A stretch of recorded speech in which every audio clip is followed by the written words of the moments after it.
Greetings, college public speaking class. I know you're ecstatic about our second to the last formal speech, which is our sales speech. So I'm going to talk a little bit about that today.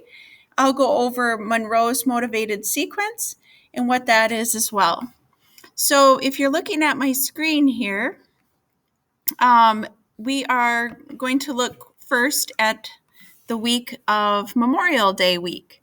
So Monday, 5/31 is Memorial Day, no school. Tuesday is distance learning for everybody on June 1st. Wednesday, June 2nd, Group A is in class, in person.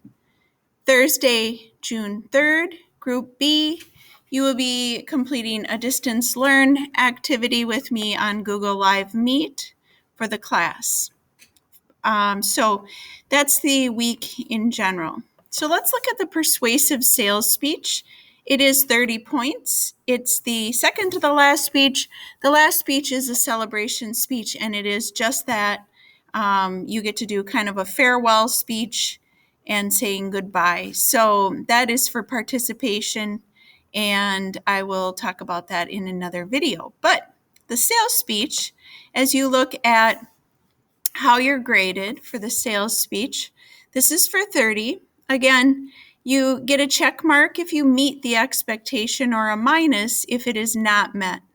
So in your organization, you need to follow Monroes sequence, which I'll look at with you in a moment. Is it attention getting? First of all, that's a step. Is there a need for what's the need, or what's the need for us? What's the satisfaction? Like, how are you going to feel if you get that? Or what's the satisfaction of that movement or idea?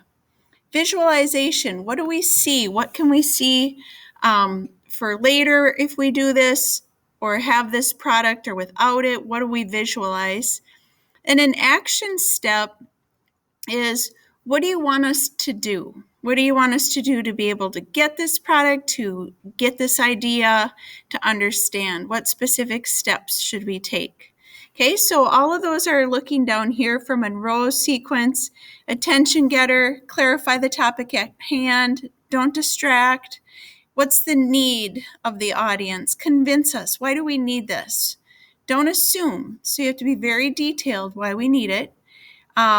Or the idea or the product. Satisfaction, explain how the product is the solution to the need. So we need it, but how is it the solution to that need? Visualize, negative, positive, or both approaches. With the product, you might have it be this or this thought or idea or concept. Without it, you might be this. And the action step, make this obvious for the audience to be able to find and buy your product. The specific steps to take, like, where do I get this? How do I achieve it? What do I do? Within the speech, you state the author, date, and publication for sources, anywhere you get sources, and they should be cited correctly in APA format at the end of your speech, and you'll hand that in. Transitions, words and phrases such as is a transition. First, comma, as you can see, with this product, you will feel it's kind of a transition. So in the end, in conclusion, kind of a generic one, but you want transitions from one paragraph to the next. Delivery is always important here, so you want to make sure that you have great eye contact. Do not read your introduction from the card or your conclusion. You should have that memorized so well, and use some gestures, some pitch, vocal variation, articulate and speak your words correctly, especially with our masks. Gestures are appropriate as needed. Posture, confident, no nervous habits, stand up straight, no hands in pockets or, jiggling feet and things like that. Try not to use fillers like, like, and, rates and pauses used appropriately. I just actually used kind of a rate and pause when I was doing my for effect. Professional dress nice. Maybe we're not having holes, and just looking really nice for your sales speech, like you're going to an interview and you want to make a good impression.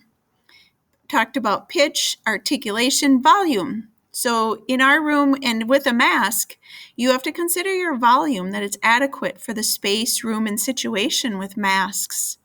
Enthusiasm. Act like you're really excited about this. Don't just get up and speak. Making sure that you're acting like you care about it. Descriptive language. Use your sensory details, sight, taste, smell, hearing, touch, and even like visionary, like in your head, imagining things. Visual aids need to be professional and appropriate, clearly planned and convincing. So make sure that your visual aids are very convincing and done very nicely. They can also be electronic or on, in hand, in paper. Visuals were utilized effectively, demonstration as appropriate to the product and large enough to see. So did you use your visuals when appropriate and demonstrating? Audience adaptation. Product is relevant and attainable to students in the class. So it has to be something that we care about or make it relevant to us. And how do we get it? Or is it so far out of reach we'll never ever find it? Then it's not attainable. Bring materials, handout, tangible product or outcome, kind of like the demonstration speech.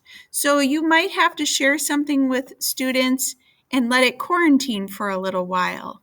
So we might have to let it quarantine before you can have it. So bring a tangible product or outcome. And it's 2 to 4 minutes for this sales speech. So that is the scoring rubric. And we also have the sign up. So you want to make sure that you find it under the speech for sales speech, persuasive sales speech. And this speech is really pertinent to all of us in our lives. There's always times where you're going to try to get what you want or try to be convincing or try to be persuasive. That's life in general. So this is a great speech to practice those skills in trying to lure people in as well for the need of your product or idea or concept. Make sure you sign up for Group A Wednesday, June 2nd. You can sign up for your order there.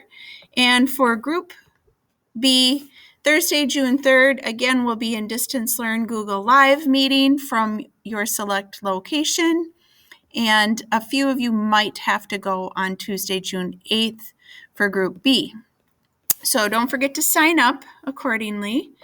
And back here, I'm going to look here at the Monroes motivated sequence. What is it? It's a method of persuasion so that people understand what this is. I'm going to go over the concept at this time. And it's for writing and speaking to be persuasive. It's also concepts from chapter 13 that we'll talk about, and you'll see that in the slideshow for the week as well. Monroe's motivated sequence pattern is a technique for organizing a speech, particularly persuasion, developed by Alan Monroe, 1951, based on John Dewey's reflective thinking process, like thinking back. The 5-step go in depth to answer the many questions an audience may have while listening to persuasion. So as stated in the scoring rubric, step 1, get everybody's attention. Why do we, lure us in right away from the beginning? And that is a hook, grabber. It can be an interesting fact, statistic. It could be a little story that the audience could apply to or that you did. It could be a bold statement. It could be a quote. Whatever you do, bring your end back to the beginning with whatever you started with. Step 2, establish the need. Convince us that there's a problem with something or there is something that they need. Define and defend the problem. Step 3, satisfaction, the need. Introduce your solution. If I need this so bad, what satisfaction will I have if I get it or have it or think it? Step 4, visualize the future. If you don't have this, or if you don't think this way, or if you don't understand this concept, this is a visualize. Motivate them to want this, or that it's going to harm you if you don't do this. types of things. So visualize. This is for the future. And lastly, step 5 is action. What steps do you want us to take to solve the problem or to accept the idea or action? So that's Monroe's 5 steps. So you want to make sure you do all of those 5 within your speech. There they are, just seen in a different way: attention, need, satisfy, visualize, and action. Remember, visualization is if you don't have this, this could happen, or this harmful thing could happen, or this good thing could happen for visualization. And as you can see, the Monroes motivated sequence pattern is a great way to use power with words. It's persuasive in nature, and we would be doing that Quizlet in class. So I will have that as part of our learning goals. So today we discussed the 5 steps for the persuasive speech. We talked about the evaluation or the scoring rubric and the speech order. Remember, Monroes is attention, need, satisfaction, visualization, and action. Ansva, almost. Ansva, if you want to remember it that way. So if you are thinking right now, if you could think of the 5 steps to Monroe's motivated sequence, again, they are listed here, that you would be able to include those in your persuasive sales speech. You're going to do awesome. And then our final speech I'll talk about later as the celebration speech. So that is the end of my video, and I'll see you in class very soon. Thanks for listening, and good luck on your sales speech.